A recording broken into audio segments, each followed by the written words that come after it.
People often make the mistake in thinking that economics is just about stock markets, money, and fancy graphs, whilst this is a part of it. Economics at a fundamental level is the study of choice. It's what we choose, why we choose it, and what we trade off to get it. So yes, this can be which stock you invest in, sure, but it can also extend to what size Starbucks you buy, who you date, or whether you go to the gym or not. All of these are economic decisions, and for a very specific reason, because of scarcity. Now, whether you're a nation or an individual, we do not have unlimited resources like time, money, energy. And this scarcity forces trade-offs, and therefore these trade-offs require choice. For most of the 20th century, economists built their entire framework under this central assumption that people are rational. And there's a problem with that. We're really bad at this, and not in random or unpredictable ways. We are consistently and predictably irrational. And this is where behavioral economics comes in. This is the study of the gap between what we should do versus what we actually do.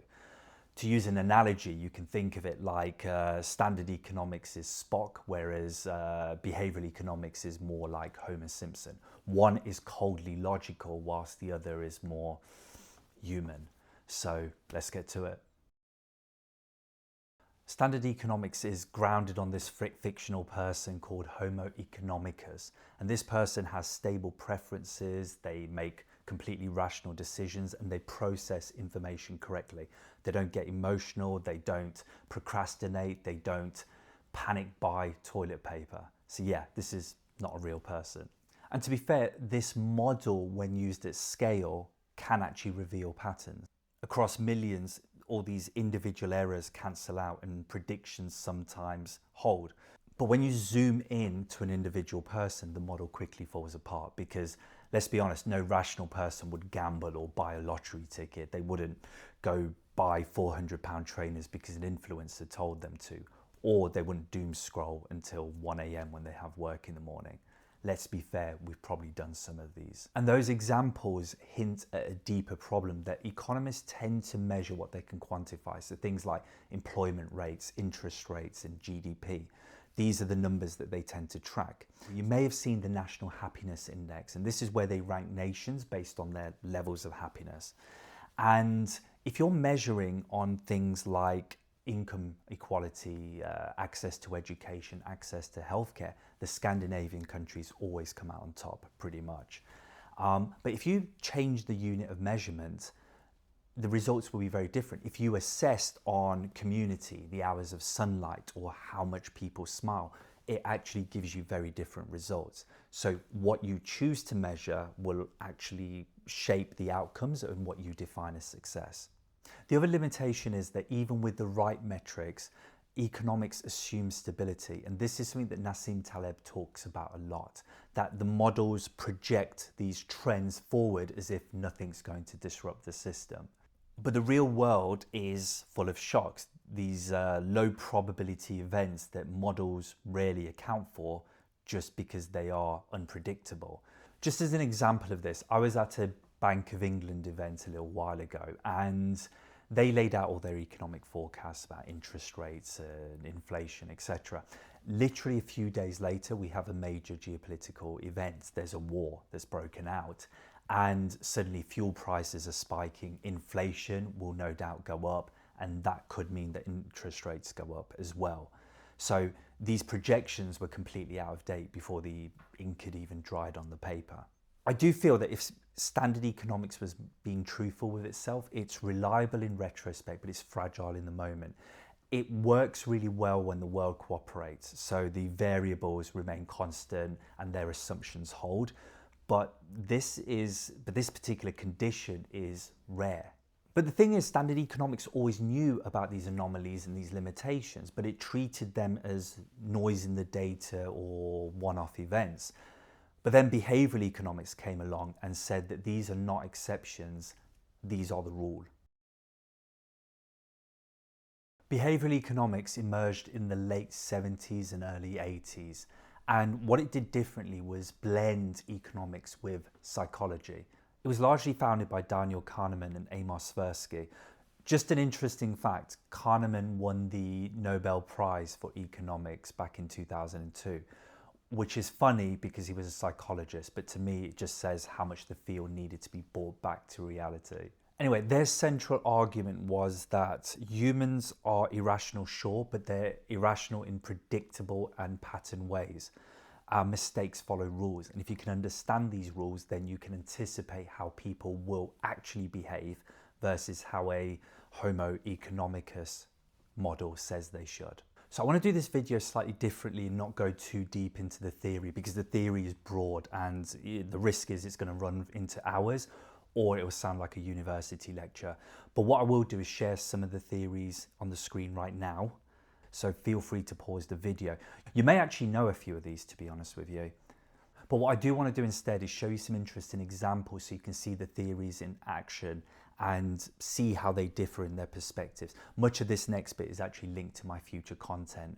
I will also add the theories at play in the visuals to the side of me.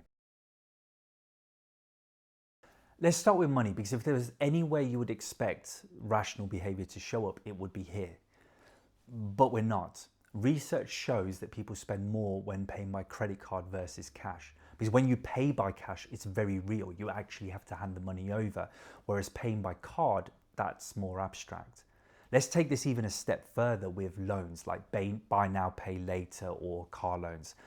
This fundamentally even changes the question, because now you're not looking at can you afford the item, you're looking at can you afford the monthly payments. And a lot of companies offer this, including luxury brands. It's very lucrative for them. Talking of luxury goods, normally if prices increase, demand goes down. But for certain items, think luxury watches, wines and designer handbags, increasing the prices actually increases sales. And these are called Veblen goods. People don't buy them despite the price, they buy them because of it. And when it comes to things like signaling status, the price is kind of the point. And sometimes certain purchases can cause a chain reaction. This is especially true with luxury items. Standard economics predicts that when you buy a particular item, you assess that independently and your preferences remain stable over time. But there's a really famous example from the French philosopher Diderot. He was given this very nice scarlet robe as a gift and he loved it, but he placed it next to his desk and he realized that his desk looked shabby. And so he replaced his desk. Then he realized that the wall hangings looked shabby. And then he realized that his chairs didn't look right. And in the end, he ended up in debt. He famously said, "I was absolute master of my old gown, but I've become a slave to my new one." This may sound silly, but this is really common where people buy a new car or a new house and they have to elevate other items around them to kind of account for this so that everything fits in. An example behind me is I bought this screen a while back and I had an old computer and it couldn't power the screen. So then I ended up buying a new computer and then, well, it didn't fit on the desk. And then next thing I know, I'm in my workshop rebuilding my entire desk setup out of nowhere. I'm not immune to this. So a lot of these examples so far have just been a bit tongue-in-cheek, but there is a real crisis looming right now. Standard economics would say that people understand compounding growth, they recognize their future selves need funding and save accordingly. But country after country tells a different story, that people, not just those who are struggling financially, even those with very real and adequate disposable income, are massively undersaving for retirement. Because the future you is abstract and retirement feels so far away. And this isn't ignorance, this is something called present bias at its most damaging. Simply put, the future you is not the present you's problem. Relationships might be the last place where you'd expect economics to be involved, but decisions around who we stay with, who we leave, and who we swipe right on all follow predictable patterns. Take sunk cost fallacy, for example. Standard economics says that past investments shouldn't matter. Only what is expected to happen next should matter. But that's not how most people think. People stay in relationships way past the point of them working because they've invested so much time, resources, and dare I say even a part of their identity into it. I can't leave now, we've been together so long. It's not love, it's loss aversion dressed up as loyalty. But this actually gets more interesting, and I am kind of going beyond the scope of this video and straying into just pure psychology. But there's something called the region beta paradox, and this predicts that moderately bad situations can last a lot longer than very bad. When things are just tolerable, there's not really enough urgency to act. And this could be in love, in a job, or whatever. But what people tend to do is they adapt and they manage. But when things become clearly painful, people are forced to respond and often recover faster as a result. Let's say a relationship isn't going well, but your partner cheats or they, I don't know, burn your house down or something. Yes, it's going to be very, very painful for the short term, but you may have saved yourself decades or potentially even a lifetime of unhappiness because of it. Standard economics would really struggle to model this. And then there's online dating, which has just paradox baked into it. It's reasonable to assume that more choice is better, but research shows otherwise. If you present somebody with 20 options, they become less satisfied with whatever they choose, less willing to commit, and they're more likely to wonder if something better exists. The philosopher Barry Schwartz called this the paradox of choice, and dating apps have industrialized this. So the abundance of options actually makes connections harder, not easier. Standard economics has a very straightforward view when it comes to workplace motivation. You measure people's performance and you incentivize them in the right way. And the expectation here is that the performance will go up. And that works reasonably well for tasks that are clear, repetitive, and easy to measure. But most real work is not like that. And there are two very well researched problems here. Firstly, incentives don't just drive performance, they also narrow it. So for example, if you have a sales manager, they will focus more on hitting their quarterly target and focus less on things that they're not being measured for, like improving operations, building their team up, or building long-term relationships with their clients. By the way, these incentives, along with culture, are often the leading cause for all these scandals and unethical behavior that you read about in the news. And the second example is related to the first. When work becomes complex, where it requires judgment, creativity, complex problem solving, incentives can actually hinder and not improve performance. There is a really interesting TED Talk on this by Dan Pink, which is definitely worth checking out. It explains that people do their best work when they have some autonomy, when they feel like they're improving at something and that they feel that their work matters. Now, just to be clear, I'm not saying that money is not important, but it's just worth bearing in mind that it's a little bit more complex than what standard models would say. And this has some real world effect. Most large companies are designed to hit targets and optimize what already works. They are not designed to innovate, which involves uncertainty and risk taking, etc. So with most large companies, they can't innovate in-house, and what they have to do is acquire startups, because entrepreneurs are not hampered by this. They're not hampered by performance management, internal politics, and multiple layers of approval. They can just kind of get on with it and actually innovate. In my opinion, if there's one area where the rational actor model really struggles, it's politics. Because in theory, what people should do is evaluate policies, work out what benefits them, and then vote accordingly. But this is not how it works. People tend to vote through identity. They support their group, their side, even when specific policies don't clearly benefit them. And people really respond to threats. Something called loss aversion means that potential losses feel more stronger than potential gains. So a threat to your identity, your group, or your way of life feels way more urgent than any potential policy gains that you're likely to get. There is an argument that fear is quite a good political instrument. And sticking with this conspiracy theory theme, let's layer in the media environment, because it follows a very similar playbook.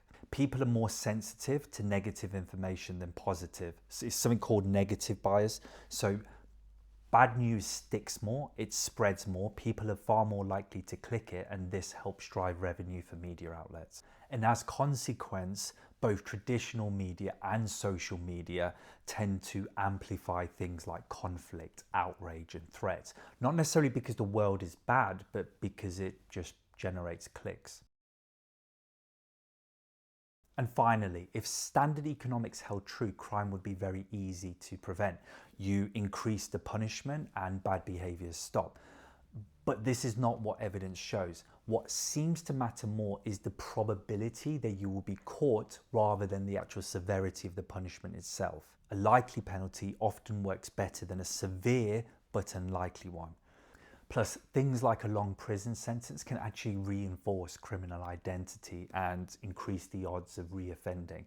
This is a complex issue, but it's interesting nonetheless. And even outside formal punishment, there are really interesting examples where people don't respond in the way that you would expect.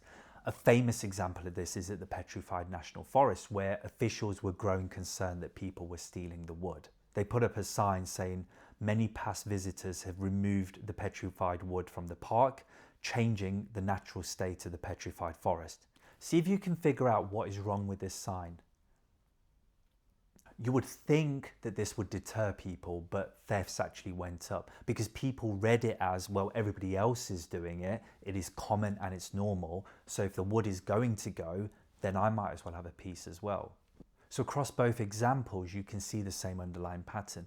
The standard model predicts that people will respond to incentives in a clean and calculated way. But in reality, people respond very much based on perceptions.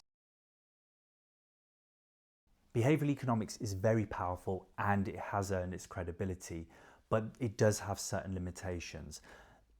The first of which is because it's grounded in psychology.